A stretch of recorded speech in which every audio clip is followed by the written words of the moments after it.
Fatunde. I currently work as a product analyst at Seabits Limited.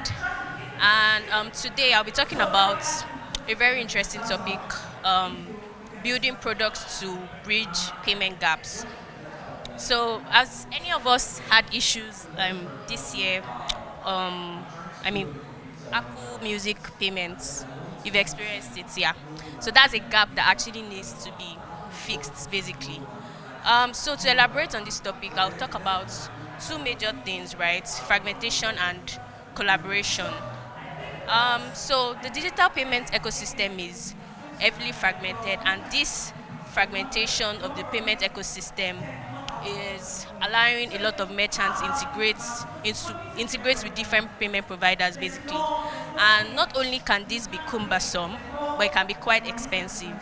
So at Seabits, the company I work for, which is a payment gateway, we are we are currently working on solving this fragmentation, basically, by providing merchants. Okay, let me use business owners that you can all relate to. Providing payment options to different business owners to collect payments seamlessly, and our core focus really is to actually solve fragmentation by providing as much options as possible to targeted verticals in different African markets. As of today, we are in over 12 African markets today. Now, the big question is, how have we been able to achieve this? To achieve this, collaboration is something that has really helped us, and through collaboration, we've been able to bridge this gap. Most people, when you talk about collaboration, um, their mindset is just, oh, fintech to fintech collaboration or fintech to bank collaboration. But the truth is, it's not just fintechs or banks you have to partner with to build a great product, right? To solve or bridge payments gaps. So of recent, right, we partnered with NIPSB, Nine Payments Mobile Bank, to build a solution called the virtual accounts solution. The goal, of course, to the bank was to um, enhance financial inclusion, but we actually built that product to enhance collection, right, for businesses, basically. And not only does the bank use this product, or we, right, there are other fintechs that actually leverage on these products, and I can say for sure today that this product has really helped like so many businesses solve their problem. So I'll give a very short example of something that I experienced this year. I won't say the name of the brand, but so this year I went to a restaurant, and I had a pretty long day, and I wanted to make payments, right? And the only option, that restaurant had just two payment options, right? Either you pay with your POS, or you pay into the account. They had like a virtual account.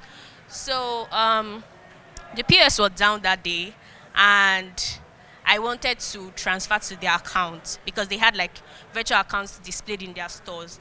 And they said that they can't allow me transfer. It was actually pretty late that day, and then the person that was going to confirm the payment was not on seat. So I couldn't buy anything, right? So that's like an example of the fragmentation I'm talking about. And when I'm talking about the fragmentation, let me break it down into like three parts. So there's fragmentation between the online and offline markets. There's fragmentation geographically, and there's also fragmentation of payment options, right? So when I say fragmentation of payment options, I'm pretty sure that some of us have gone to um, restaurants, or even try to buy things online that they have just like one payment options. Maybe they have just card, and maybe your card is expired and you're not able to make payments, right? That's one fragmentation that needs to be solved. So when you're building products, right, build products that actually solve like end-to-end solution, not just solving like a part of the problem, right? So that kind of thing, what you can do is to have like several options, because trust me, there are different type of customers. There are customers that feel comfortable using cards to pay. There are customers that will tell you that, oh no, I don't want to make use of my card, I'd rather do a transfer, right? And there are customers that will tell you that I don't have time, just give me USSD and let me just dial the string and go. So you must be able to provide like different options, and that's one thing we've been able to do at Seabit, right?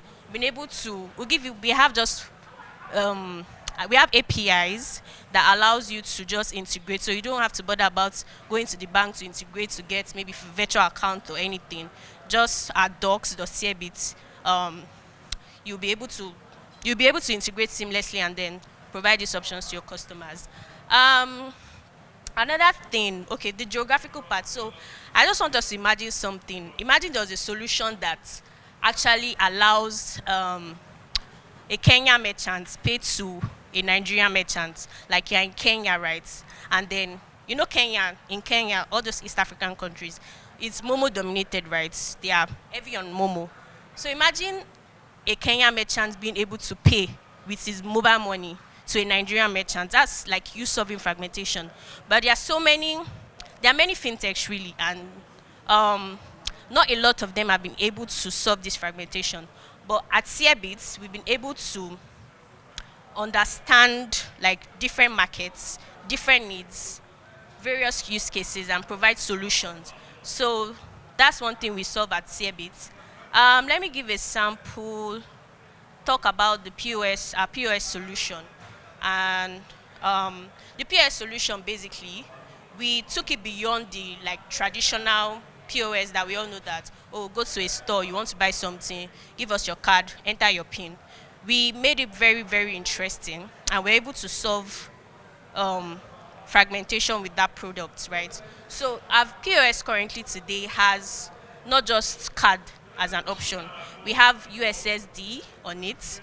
We have a QR code on it. We have transfers on it. As it goes to, let's say, Krispy Kreme, for example, and he says he wants to buy maybe donut or something, and then Isaac has the option to actually say, okay, you know what, on your POS, I don't want to make use of card. I don't have my card.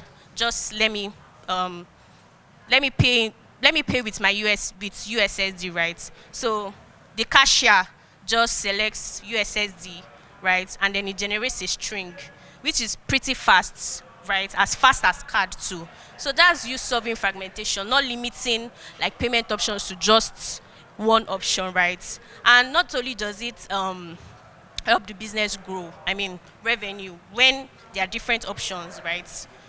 Of course revenue will grow, but it also gives customers like better experiences. So that's how our POS has been able to solve fragmentation. And of course, to achieve this, we also collaborated with the bank, like I said earlier. Our virtual account solution, right, we partnered with NIPSB, and that virtual account is what we use to collect payments today. And we've been able to incorporate the virtual accounts into our POS such that customers can actually collect payments, merchants can easily collect payments from their customers with the virtual accounts.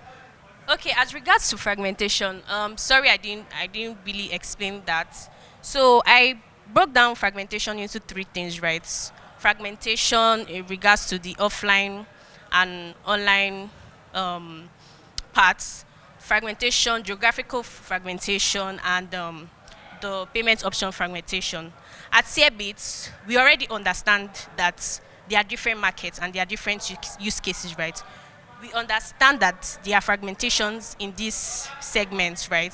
So at Seabit, we've provided a solution that answers like three fragmentation, right? So not just focusing on the online markets, we're also looking at how we can bridge this gap geographically, right? So now at Seabit, if you are a Kenyan merchant, right, and you want to buy maybe something from someone in Nigeria, a Nigerian vendor, you can easily pay with your mobile money to a Nigerian merchant, right? So that's what makes us stand out from other fintechs, basically. As I'm sure we're developers here, so when you're building products, think beyond solving just maybe a portion of the customer's problem.